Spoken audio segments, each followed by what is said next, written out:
Hello everybody and welcome back to Question Everything. This is the Mysterious Peru Incredible Stonework Volume 2. So today we're going to be showing some comparisons between the Machu Picchu, Peru and other places in the world of ancient sites like Egypt. But let's start off with showing you our journey briefly, because I know a lot of people wonder how and what is a way to get there. So it's nearly a 6-hour drive we took from Cusco to the Hydroelectrica. That cost £64 for two people return. And as you can see there, you walk then following the train across the river to Aguas Calientes. That trek took about 2.5 hours for us. I know it varies depending on your fitness level. Most people, I think, is about 3 hours, 3.5 hours. But if you get a good sort of speed on, you can be there in a couple of hours. And it is known for the views, and the trek itself is really enjoyable. It's very good views along the way. It's not a boring trek at all. It's not particularly difficult. There's no major inclines because it follows the train lines. So you don't have to be an experienced hiker. And I personally think that the experience getting to Machu Picchu by your trekking or Aguas Calientes by trekking is a lot more rewarding. So as you enter the pueblo of Machu Picchu or Aguas Calientes, we stayed at the Panorama B&B, as you can see here.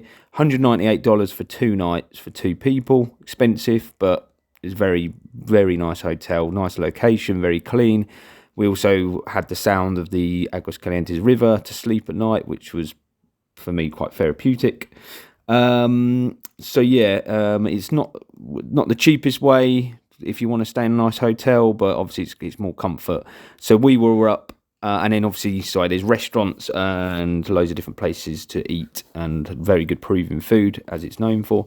So here you can see the hiking trail. You've got the bus what zigzags to the left, and the trek is even more zigzags to the right. I believe it's about 3 kilometers there and thereabouts. That took about 2.5 hours to 3 hours. So let's have a look at what examples we've got between comparisons of Peru and Egypt and the ancient stonework. So on the left you can see pre-Inca stonework, and on the right Egyptian stonework. And there's some very obvious similarities. This has been pointed out by many people in this field, like Brian Forrester, Graham Hancock, Bright Insight, Uncharted X, the list goes on. All great channels, by the way, so if you haven't had a chance to see them guys, go and have a look, because they cover these subjects too in great detail. And I mean, as these photos are flicking through, you can probably see that there is definitely some sort of technology share between the two, with between Egypt and Peru, pre-Inca and probably pre-dynastic Egyptian work as well, as many theories are that the Egyptians inherited the Great Pyramids and the structures on the Giza Plateau. On the right there is Machu Picchu, and on the left, I believe, is Egypt, but you can just see that it's the polygonal precision stonework that is apparent in both sites. This is the Temple of Seti in Egypt, and it reminded me very much of some of the masonry work on the Machu Picchu site. Same again here, you would get these polygonal sort of worked stones at the bottom and in the corners of the big blocks, similarities. Also here again, it's just a good sort of view of how big and megalithic and precise the rock stonework is, masonry work, technology, whatever you want to call it. I don't believe it is sort of, in my opinion, I think it'd be inherited.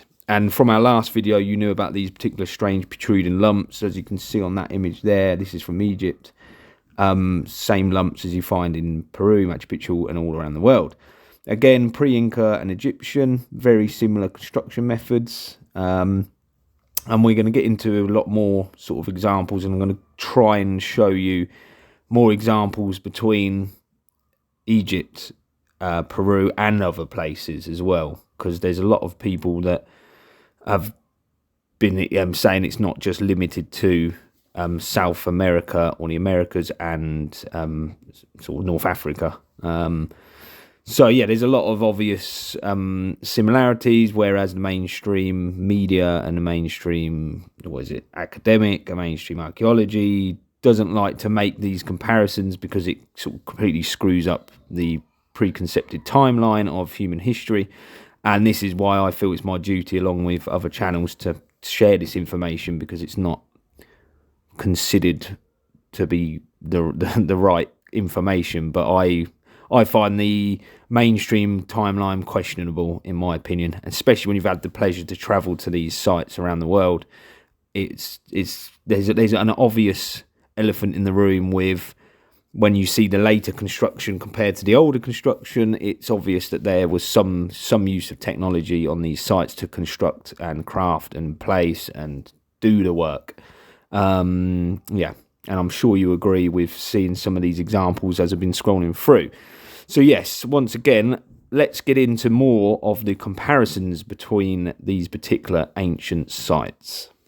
Once again, don't forget to like, subscribe and share, as we are a new channel, and any new views, comments, subscribers is a massive help. So the next part of this video is going to be, are we looking at evidence of a global ancient civilization? Now, I'm not claiming to be the only person who is talking about this particular subject and interesting and incredible information that seems to be not that available. So, for example, Bright Insight and Charted X, Brian Forrester, just for a couple of people, they also do great videos and cover in lots of detail. But we notice here, as you can see, Brian Forrester and from Bright Insight, that they're not limited to just a couple of places like Egypt and Peru. We've got, for example, China, India, Japan, Turkey, Greece, Easter Island, so on and so on. So it's obvious that it was a global spanning ancient civilization. Now, that doesn't fit with our sort of current thought of the timeline of our human history and evolution. So this is why I think it's a very important subject to be fighting for our information and to be exposed and to be able to have the power to change what the common beliefs are. And it takes time, but hopefully in the future people will start to change their opinions, because I'm sure you agree, it's clear from some of the examples that I've given today, and other people like Jimmy from Bright Insight and Ben from Uncharted X, that we are definitely dealing with some sort of lost high global technological civilization. But let me know what you think. As always, it's down to you guys to give me your opinions. That's what I think. So what are your opinions about the subjects we've covered today? And any questions, any comments, any feedbacks would be much appreciated. Thank you very much.